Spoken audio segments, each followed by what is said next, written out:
Hi and welcome along to the very first video on the Eloquent Arsenal. Now, slightly confusing because there's two of us here and one's a Man United fan. I'm going to get straight into it. Yesterday. Well, where do you start? I mean, straight out the blocks, Arsenal you just started right. It's no other words than the tactics, the formation, the players you put out. Just spot on from the get-go. Arsenal, I don't know if Arteta has employed some of the Guardiola tactics. I think he has. He's learnt from the best. But that high pressing from the get-go... Yeah. It was very obvious, I thought, the high press. United have a set way of playing, and it seems to hit teams on the counter-attack. Yeah. We couldn't do that against Arsenal yesterday. No, you're right. And... Sorry, go on, man. Yeah, I mean, I think... From my perspective as an Arsenal fan, I was delighted to win. Delighted that it was 1-0 to the Arsenal. Old one, that one. But I think what impressed me most about, or has impressed me most about Arsenal under Arteta, which we haven't actually seen that much of coming together, if you know what I mean, up until the United game yesterday, was the fact that we've solidified defensively. So we look harder to beat. At the moment, we have the best defensive record in the Premier League, and we've gone to United. Obviously, we've gone to Old Trafford away, we've gone to Etihad away, and we've gone to them lot up in Liverpool. So we've gone to Anfield away, and we've got the best defensive record in the league. But then yesterday, I felt like we combined that defensive steel with a hunger to hunt down Man United, 100%. Harry them, chase them, make it difficult, make it hard 100%, I agree. for United to get out. And I want to know from you as a United fan, and we'll get straight into it. Let me ask you a question. Ole Gunnar Solskjaer, is he a good manager who's just learning his trade, or is he a PE teacher? Glorified PE teacher? I think there's two ways you can look at it. I think he's done one hell of a job at getting rid of players that didn't belong at United. So, like who do you think, as a United fan, didn't fit the United way? Phil Jones, he's been sounded out. Still there though, isn't he? Still on big money. Yeah, Jesse Lingard's another one. I think Lukaku, first season taking over as manager, is a big call to let a 70 million player, £75 million go. There's other ones, Pereira. There's players who were just on the cusp of the main squad, but he had no option at that time to fit them in. In his 100 games as United manager, so yesterday being his 100th game, I still don't know what United's best formation is. Because I guess their best team. You know what? I think that's where my question comes from. Because when I look at Arsenal, and obviously there's a bias here, but I look at Arsenal, I think I can see an identity. I can see, even if it's not clicking perfectly, and we've had some poor results. We had the Leicester result, which was poor. Anyone can go to the Etihad and Anfield and lose. Yeah, I think a lot of teams will this year. I think a lot of teams might get success there. I mean, Leicester had a great result at the Etihad, but I think that was a freak game. We saw Villa against Liverpool, freak game, and we saw Tottenham against United. All right, Tottenham were the better on the day, but 6-1, that was a freak result. I don't think that happens every week. And we've seen with Spurs, I don't like to mention them too much, obviously, but I think we've seen with Spurs, they are vulnerable at times. They have a duo up front that are dangerous, but other than that, I'm not so sure. But I think I guess that's where my question comes from, really, is I know with Arsenal and Arteta now, there's a system, there's a style. I can see what he wants to do, even though it doesn't quite click. We've only got a Solskjaer after 100 games, like you said correctly yesterday. I don't even know what United are now. No. And I think if you compare that to Arteta's, 39 games, you can see how far they've come from the first game to the 39th game. Yeah. It might not be perfect, and it might not be great every game, but you can see how Arsenal want to play. Yeah. Like, for example, in the summer, you needed additions to the squad. You identified what you needed, and you went out and got Gabriel and Partey, who's arguably probably one of the best signings over the last few years. And Gabriel is looking a snip, I think. Yeah, at 20, 24, 25 million, like up to 27 million or something. Yeah, he looks like he can do the messy defending at the back, which I think Arsenal have lacked. Yeah, 100%. In the last few years, I think 100%. you didn't have that centre back who is ready to throw himself into tackles and make that last ditch attempt on the last man. And then you've gone and got Thomas Partey, who... I mean, United could do it for Partey. I know you got Fred, and you got thought we had it in Pogba. Scott McDonald's, or whatever his name is. Yeah, we thought we had it in Pogba, but I mean, that's not really working out, I don't think, if I'm completely honest. Let me ask you a question. I've seen a couple of other people ask this on YouTube, AFTV, United Stand, that sort of thing.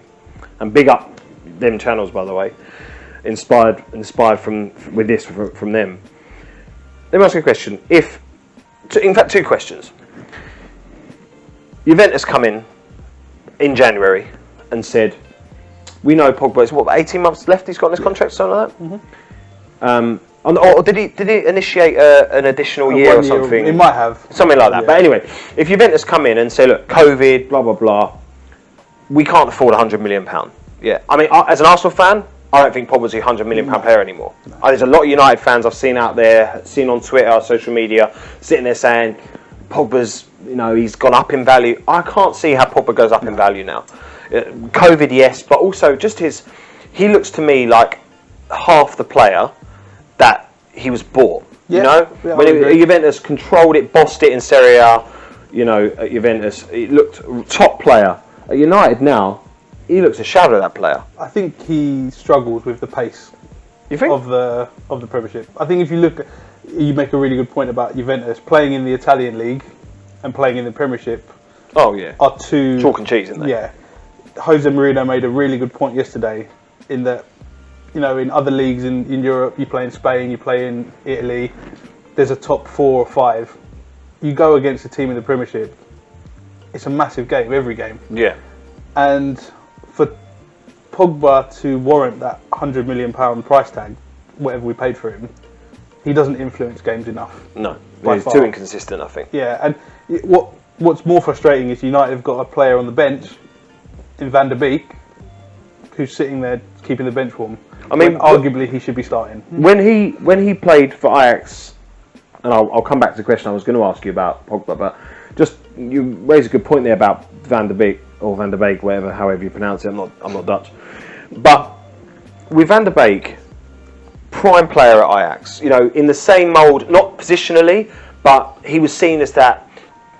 I wouldn't necessarily go as far as like a generational talent, but top European talent, like a De Ligt who went to Juventus, like a Sancho at Dortmund. That sort of, maybe not quite that level, but was seen as a real top prospect, in Europe, and he's not playing. I think there's a reason that Real Madrid and Barcelona were after Van der Beek. I think because of COVID, it's probably the next best thing because of finances and stuff. But there's also another reason why Real Madrid and the Barcelonas are not after Pogba anymore. Yeah, that's a good point. Like you say, Van der Beek was coveted. Obviously, United thought, good deal, 35-40 million quid or whatever he cost United. And don't get me wrong, I think, and obviously I'm not a United fan, and if he fails, I'll be well happy. But I still think he'll be a top player for United. I think he's got that ability. There's no doubt. Definitely. There's no doubt about it. Absolutely. But back to my original question about Paul Pogba. If Juventus come in January and say, look, we can't afford 100 million quid or whatever it's going to be, whatever your asking price is, we'll give you 50 million and we'll take him off your hands. Do you do it? Do you take the plunge? It's a big hit financially. I think it was 80-90 million you paid for him. 89 million, yeah. Do you do it? Would you do it? If you was Ole Gunnar Solskjaer, Ed Woodward, the Wally up top, would you do it? Would you take it? I think it's difficult. I think because of COVID and stuff like that, I would sell Pogba, whether that be for 50 million or not. It's not my decision, but I think we should sell him. And I think how Arsenal targeted players in the summer, like a centre back, like a midfielder, United should have been targeting the Sanchos, the Grealishes this summer. Yeah. And top ballers. Those are the type of players we need. Pogba seems to be more interested in what he's doing off the pitch. Yeah, that's international cricket, didn't he? He said, apparently, we don't know for sure, but came out and said, Real Madrid would be his dream move and all this sort of thing. Okay, that's interesting. So the other big question for me is, in fact, let's flick back a little bit back to yesterday, because I haven't got over it yesterday. I'm still absolutely buzzing about the result yesterday. as a United fan, how do you view Arsenal? Because that always interests me. Like, obviously, as an Arsenal fan, like I have a view of Arsenal, but I also have a view of the big six, as it's so called, and I have a view on some of the smaller clubs in the Premier League, so-called smaller clubs. But as a United fan, how do you view Arsenal in the present moment? How do you look at it and go, I like that, don't like that? What do you think about Arsenal right now? I think they're a team going places. I think that we've already touched on. They seem to have got an identity. Over the last 2 or 3 years, who was your previous manager? Unai Emery. Unai Emery. It didn't work out great for him, but I thought we brought some good signings and laid the foundation for Arteta. I think Arteta is going to be a fantastic manager. And I think Arsenal will get back to challenging for the top 4. I think this season, they'll be in it. I mean, this season the league is a mad one. I think with obviously Virgil van Dijk out, looks like Fabinho might be out for quite a while. You know, you guys didn't get Sancho, which I know was probably the one that you really wanted. I know you was in for Gabriel Magalhaes, who came to us in the end. Banter on that one, by the way. But yeah, you didn't get Sancho, didn't want to pay the money. Even that in itself, United don't seem to have that pull anymore.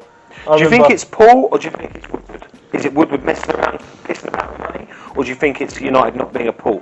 That's a big statement. I think it's probably a bit of both. I think, with you say the Sancho deal, United didn't want to pay the extra 10 million that they wanted. 10, 15 years ago, as soon as United went in for a player, the deal was accepted the next day. All of a sudden, they seem to drag on. I mean, Fernandes' deal took just over a month. And it was, and even before with Fernandes, it was talked about in the summer, wasn't it? It was sort of muted claims, but looked like you guys was in for him the summer before, and it never happened. Looked like Ollie wanted him, but it never happened. I think it's a bit of both. I think there are problems at United, and the flip side of that, those problems are getting better at Arsenal now, because 2-3 years ago, people were having the same conversations about the board at Arsenal, but they've backed Arteta, they've backed Emery, and I think you're seeing that come to fruition now. I think. Yeah, I think you're right. I think they backed Emery in the latest summer he had. I think the first summer when he joined, I think we only spent about 50 odd million, which is, I know. Listen, we can get into the complications or the technicalities of transfer fees and what it means and blah blah blah. 50 million actually means 100 million and all this rubbish. But yeah, I think you're right. The second season, Pepe obviously was a big sign. I know it's in instalments and people are going to talk about that, but that's a big signing. He hasn't really worked out yet. I still think I really like Pepe. I think there's a player in there. And let's not forget, there was a lot of United fans who was pretty salty about when Pepe moved. They wanted him at United, and obviously it didn't happen. But yeah, I think you're right. I think Partey especially looks like maybe, I don't know for sure. Obviously, I'm not privy to the finances at Arsenal, but it looks like the 45 million quid off a Partey came from Stan Kroenke. Yep. So for you as a United fan, then, is the problem at Man United multifaceted? So is it that, for example, let me put this to you, right? So there's obviously a board problem, yeah? But that's obvious. There's a board problem with the Glazers, But then there's Ed Woodward beneath them. Then you've got Ole Gunnar Solskjaer, who it seems like every week, one time it's Ole's got tactics, Ole's got skills, Ole's at the wheel, and then the next week it's what the fuck is Ole doing? Yeah. He's rubbish, he's shit, he can't do it, he's get him out, let's get Pochettino in. And then, a bit like you said earlier, you got players who, and I mean, it's difficult from my perspective as an Arsenal fan, because I look at United squad and I think there are some top players in that United team. 100%. De Gea, Wan-Bissaka, who when you bought him, I was gutted, I wanted him to come to Arsenal. Harry Maguire, 80 million quid. Victor Lindelof, who he's had moments, hasn't he? Not great, but solid-ish centre back. I think if you partnered him with a Twansebi, for example, I think he'd be a good centre back partner, not on his own. Luke Shaw, I've seen a lot of people up and umming and ahhing about him, but I'm still not convinced by him. But you've brought in the new guy Telles, who looks decent. Van der Beek, Pogba, Fred, 50 million quid. Bruno Fernandes, Martial, Rashford, Mason Greenwood, who looks a real top talent. I really like the kid. I think he looks quality. That's a quality team there. Yeah, I think if I think about it in detail, I think if you were take Arsenal squad now and you take the Man United squad as it is today, and you give those squads to Arsene Wenger, Alex Ferguson, do I think they could do as good a job as they did back then with the squads they had then? Probably not. I think football has changed a lot. Like I've said it before, football players seem to be more interested about what's going on off the field and on it. And you mentioned the board. One thing Arsenal are doing really well, and other teams across Europe, you put football men in charge of football stuff. Yeah, like Edu at Arsenal. Van der Sar at Ajax. You know, we've got Petr Cech at Chelsea. Petr Cech at Chelsea. We've got a bank manager. Agent Cech. We've got a bank manager. Yeah. Overseeing football transfers. It doesn't really work out, does it? And it ain't. I mean, I watch a lot of us. I've said to you before we came on camera. I watch a lot of United Stand. Big up United Stand, Flex, Mark Goldbridge, KG, all them guys. And I've seen a lot of what they've said, and they've said like it's not a football manager. No. You can't run it. Although it is a business, and we understand that that's what football has become. As a fan, you don't want to care about the pound notes that go into a transfer. You just want the player. Yeah. For you as a fan, did you believe, as a United fan, that you was going to get Jadon Sancho? Yeah. You believed it? Yeah. And when you didn't, I mean, even to the wire, I think there were still rumblings of could it happen, it happen? And then it was almost like, last few days of the transfer window, it was like, oh shit, we can't get him. Borussia Dortmund have outplayed us. And now we're getting Cavani, and we were linked with Ousmane Dembele with a worse injury record than my brother's cat. Let's be real.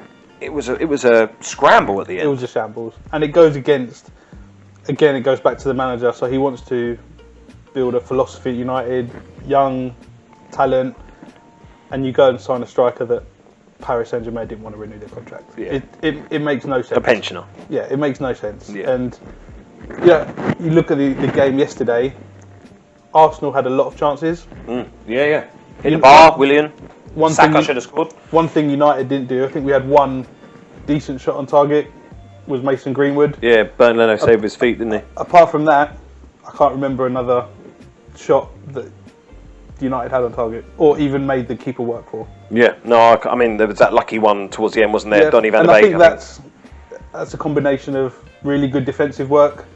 I think your defence, Hector Bellerin seems back to his best. Yeah, he looked good yesterday. Putting in crosses, which is the first time I've ever seen him do it. Yeah, Gabriel and who was your other centre back? Rob Holding. And that was vindication because he had that nasty injury. Like, obviously, it wasn't Marcus Rashford's fault.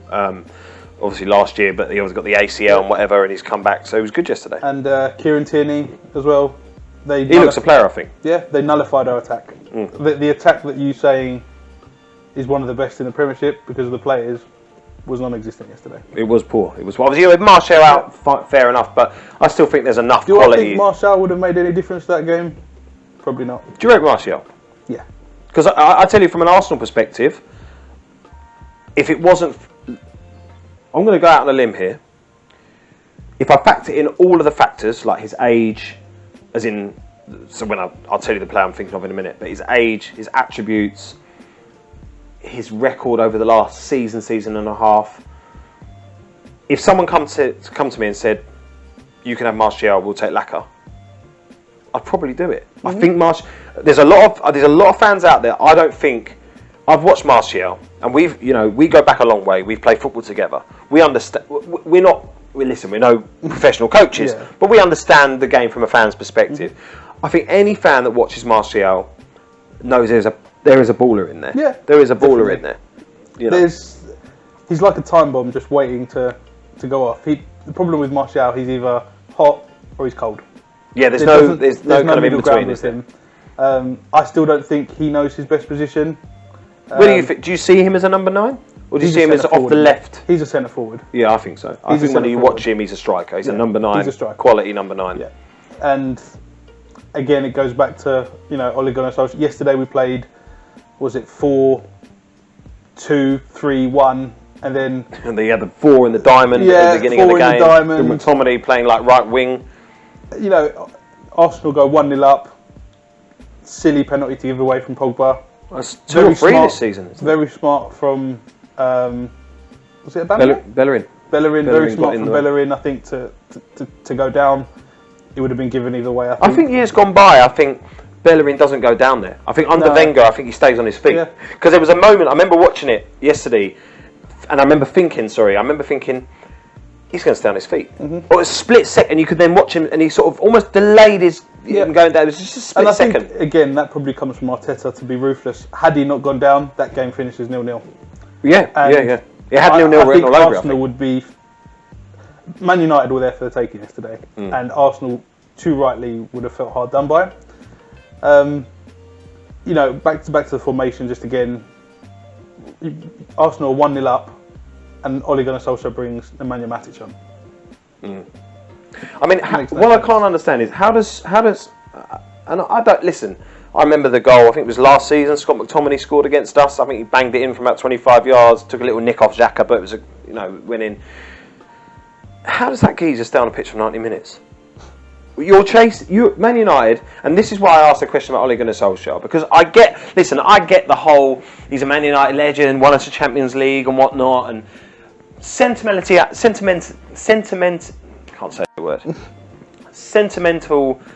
feelings aside.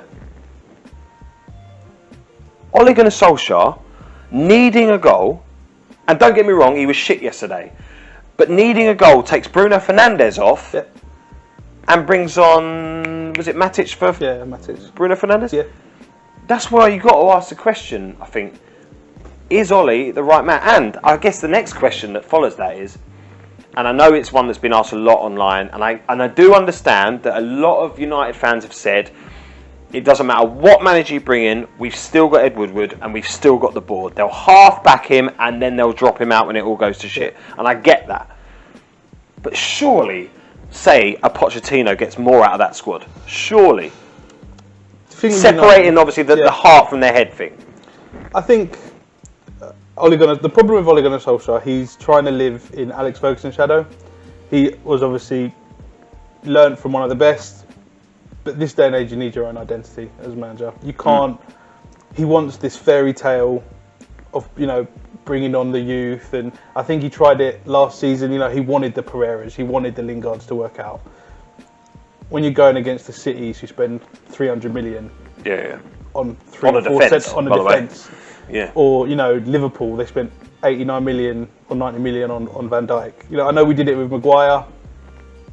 For me, Maguire's not a £80 million centre back. No. He's very good, but he's not worth 80 million. Is he good? This is the other question I was going to ask you, and I know we're sort of going a bit off the Arsenal Man United game yesterday, but I'm just intrigued because you're as a fan, you're obsessed with your own club, innit? You're obsessed with your own club, but it's always interesting to hear another fan, especially a good friend of mine who's a fan of another club, and we go back a long way, obviously, with the Arsenal United rivalry. I remember we sat there in your lounge when Rooney dived, and that dickhead wallad of a referee gives a pen and Arsenal don't get the 50th game, at least unbeaten. So we go back a long way with this. But I look at, from an Arsenal perspective, I look at it and go, you guys have spent a lot of money and you're moaning. Yes. All right, last couple of transfer windows, 45 million on Partey, 72 million quid on Pepe, 26 million rising to 27 to Gabriel, but it's a flipping drop in the ocean to the money. And forget Liverpool City, City's spending is unlimited, effectively, with the exception of financial fair play, which, by the way, doesn't work because it just gets overturned. But with City, money's no object. With Liverpool, they're a quality manager. They had Coutinho, obviously, who was a great resource that they could sell on, great asset to have and sell on. Who, by the way, is a quality player. I think both Arsenal and United could do with him even now. Yeah. But taking them aside, because they have exceptional circumstances with both quality managers and a decent amount of money in City's case.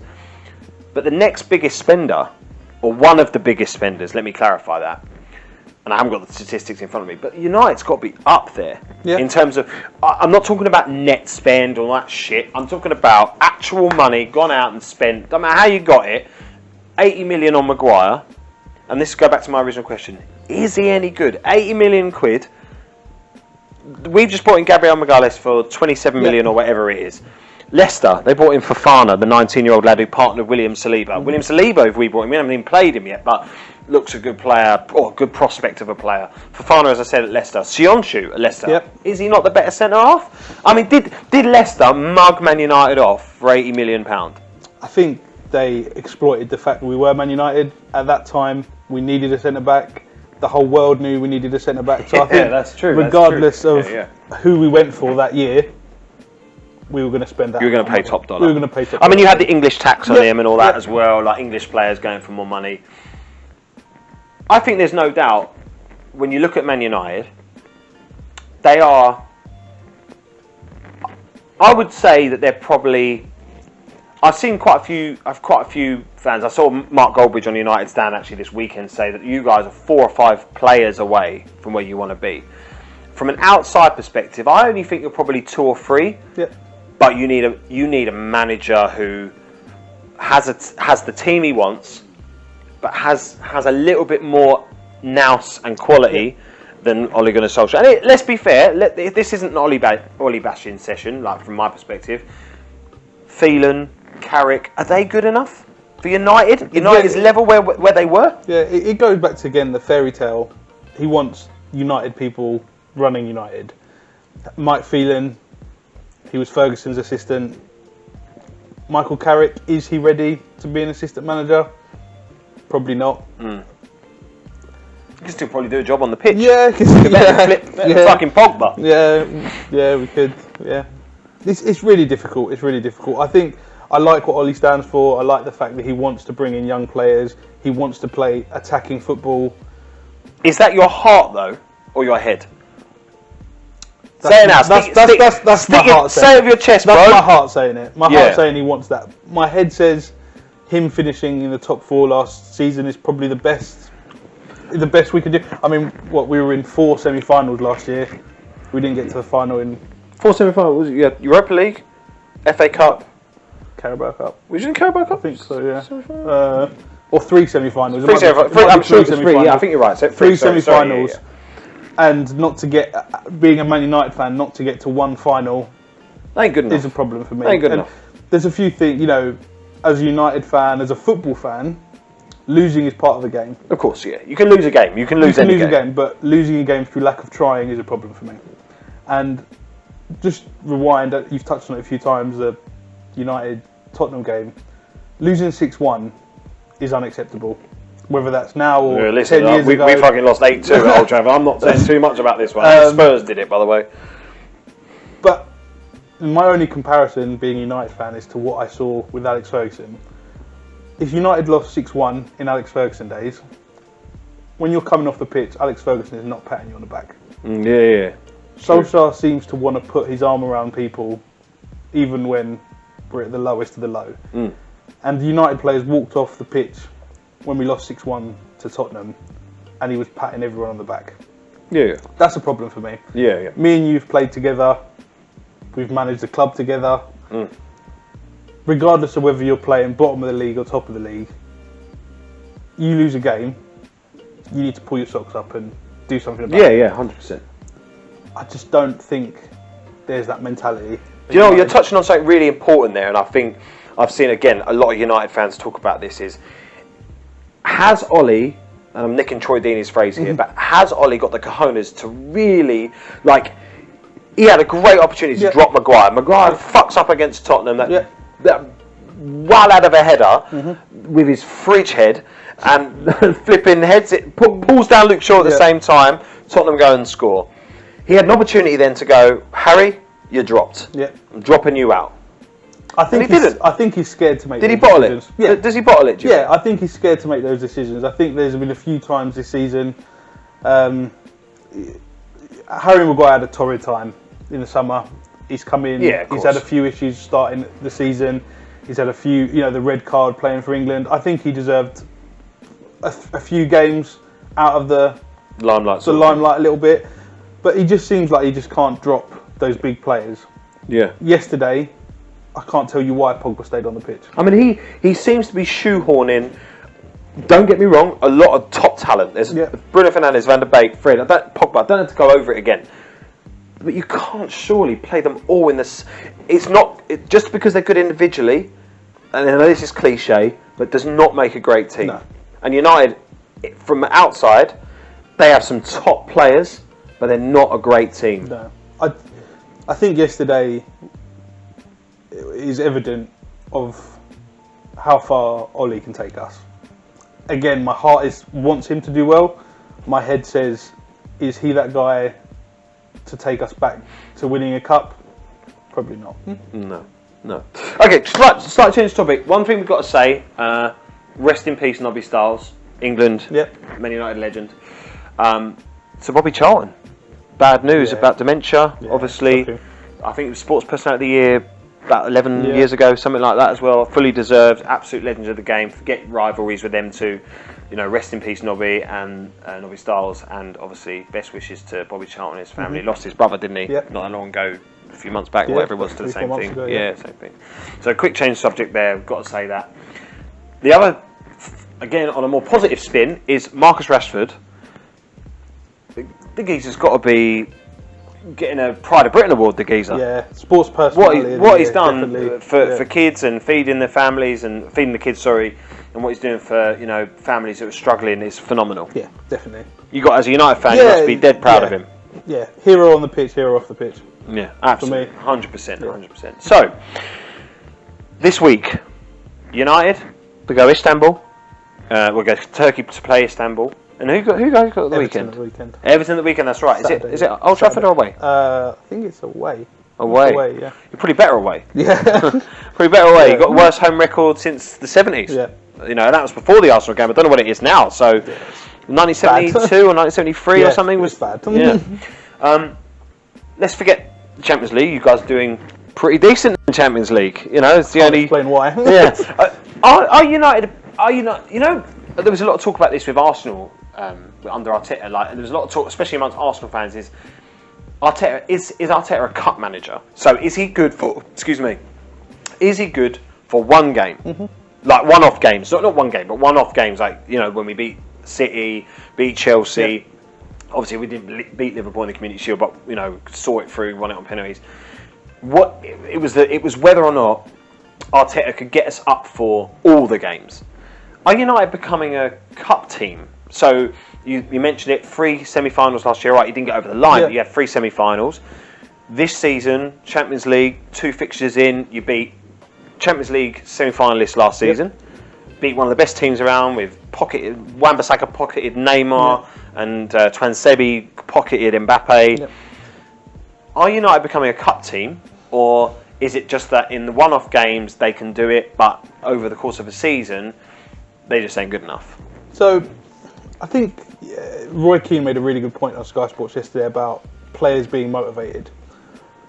It seems to me like United players are much more motivated for a Paris Saint-Germain game, RB Leipzig, both really good games, and United played really well in both games. Yes, it did.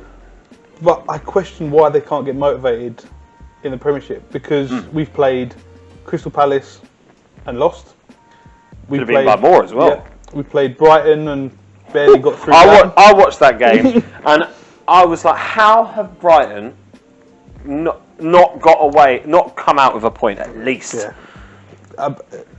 I can't even tell you. No, I was mad. We then played, was it Newcastle? And we beat Newcastle comfortably, albeit in the second half.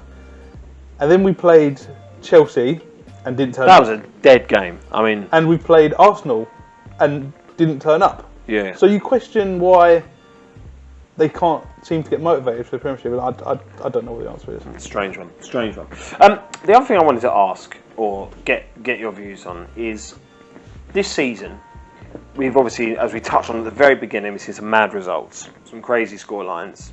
Things seem to be tightening up a little bit defensively now for clubs, but I think it's going to be a bit of a crazy season, obviously with COVID, and I don't want to touch on that too much because it's oversaturating things. Obviously, new lockdown and stuff. That's why we're doing it now, and can't do it in a week's time.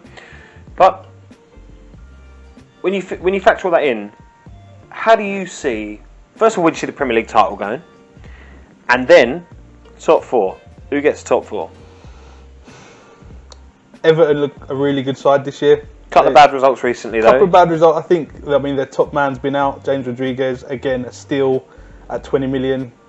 As a United fan, someone I would have liked to come. You've always liked James Rodriguez. I remember you saying after when he played for Colombia in that World Cup a few years back, you said he's a baller. Calvert-Lewin is doing special things. He's doing bits. Where's this Keezer come from? He's like a 6'2" Theo Walcott, as in his little hair bun and all them thing there. Liverpool, I think, will be up there again. I think City will struggle this year, but I think. Do you think that's defensively? Because I saw Guardiola saying in the media the other day that City's struggling to score goals. Do you think if? Because I look at City and defensively, obviously they spent a lot of money. Ruben Dias, Nathan Ake. They haven't really filled in the left back position though, because they got Zinchenko, haven't they? Still, I think still Zinchenko. Did they get rid of him? And they got Mendy, I think, as well. Who, when he first came over, looked decent. Then he broke his leg or whatever it was, and has never been the same since. Yeah, but I think City might be a striker away from the Premier League. I think they've been unlucky with Aguero's injury. For me, not problems at City. I think the loss of David Silva, has been a massive loss for them. I think he was a leader in the dressing room, on the pitch. They seem to lack. Obviously, they had Yaya Toure in the past, and I think then because David Silva, they seem to lack a little bit of a leadership on the pitch. And of course, minus Aguero. Yeah, I mean, you're right about David Silva in terms of I think he's a leader with the ball. Yeah. But for me, their biggest miss, without a shadow of a doubt, is Vincent Kompany. Yeah, 100%. He's a generational talent. He was, yeah. Yeah, he's up there with the Rio Ferdinands, the John Terrys, all these really, really good set, but he's right up there with them. Yeah. But I think ultimately, Everton will struggle if they get an injury to Calvert-Lewin. I think you can see without James Rodriguez, they've really struggled to control that midfield area. That's where they've lost the battles. But I think ultimately, it's probably going to be Liverpool again. I think, yeah. Okay. So what we're saying, Liverpool top. Yep. And then who? 2, 3, 4. Who do we go for? Say it with your chest. Who goes in? United third again? I think it's very early in the season to tell. Yeah, we're 6 games in. Yeah, we're talking early. I think Solskjaer said yesterday United didn't win their third game in the season last year until their 10th game. And you're only 6 games in. That's true. That's true. I think sounds a bit like glossing over a shitty problem. Yeah, but I get that. Polishing a turd and all that. I think Chelsea will be up there. Chelsea seem to be at a bit of a shaky start. I mean, they bought a lot of players, trying to get them all playing well. Ziyech looks like an absolute steal. Yeah, he's a baller. Timo Werner, I didn't think he was going to adapt to the Premier League. He's not the biggest of strikers. He's not the tallest of strikers. I thought he was bigger than he was. Yeah, on FIFA he looks bigger. Yeah, but he seems to be, scoring left, right and centre. So I think Chelsea will be in the top 4. I think Arsenal will be in the top 4 this year. So leaves one spot. Is it City? If Liverpool win in the league, I think, probably between City and Tottenham. I think. You reckon? Yeah. So you're saying now that United probably don't get based top on 4? The current form. Yeah. Okay. I think, and I also look at the other teams in the Premiership that are doing well. Southampton. Yeah, they picked up recently. Leeds. I think. Oh, Leeds are a breath of fresh air. I think if United go to Leeds, I think we'll struggle. Yeah, I think most teams will struggle. Arsenal played Leeds in the FA Cup. I think it's third round when Arteta just took over. Yeah. We just beat you guys New Year's Day, and then we played Leeds a few days later, and they were absolutely brilliant on the day. They should have beaten us. All right, we ended up winning the FA Cup, and you can forget that third round game. But Leeds are a top side, and Bielsa, he's an old guy now. Yes. And by the way, if you haven't seen it, go watch Bielsa sit on a cup of coffee on a like an ice box thing. It's hilarious. But Bielsa's top coach. Yeah, I remember watching I think it was the first game of the season, Leeds against Liverpool, and I think Liverpool won that game 4-3. I think in the dying minutes. Mm-hmm. But I remember watching Leeds and thinking, this is a side. Yeah, they are a side. They are a side. And what I really like about what Bielsa's done at Leeds, is he's kept that unit that got them promoted from the Championship. Yeah, that's what seems remarkable. Is that we've seen teams do that in the past, and they failed. I think Rodrigo, club record is like what 27 million or something. Or they like conceded that dumbass penalty against Liverpool. That's a great first contribution, you knobhead. But yeah, No disrespect. I think yeah. So the teams I've given for the top four, I don't know where they'll finish, but I think that those are the teams there or thereabouts. So United on current form, they miss out. Do they win the Europa League and get in the Champions League that way? The reason I'm saying Europa League is because I still think there's a half chance. You've had two good results.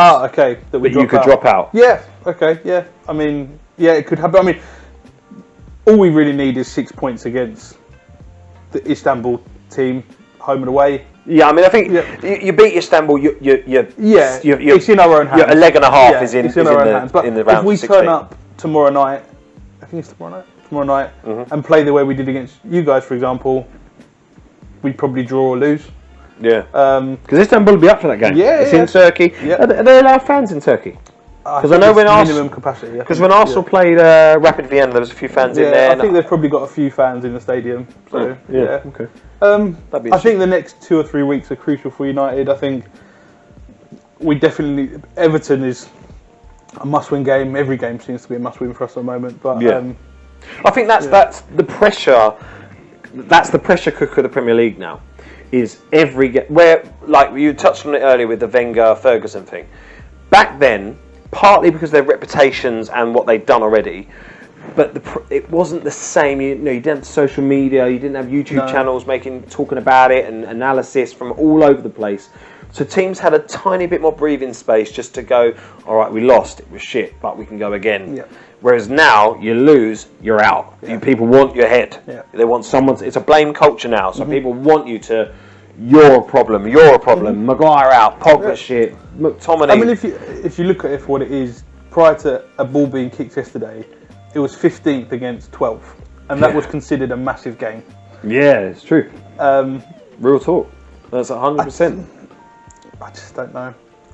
I think, Arsenal did a really good job yesterday. You really exploited us and our weaknesses, but I don't know how to fix it. Good. Let's hope they don't fix it. Thank you very much for watching this video. If you've made it all the way to the end, we've been talking for what feels like a month, but it's been great to catch up with my mate here, James Ridge-Barley. He's going to be on the channel as much as possible. Thank you guys for watching. I've been James Dyer, 2 Jameses. The Eloquent Arsenal, or T as it's going to be known, we're going to be doing match reactions, match previews, lineup reactions, things like that over the coming months. And let's see how it goes. It's a bit of fun. We're going to be enjoying it. Can't wait to continue it. And thank you very much again for seeing us through. Big shout out to all the YouTube channels that have inspired this one. I met Don Robbie over at AFTV. He's been a big influence on this one.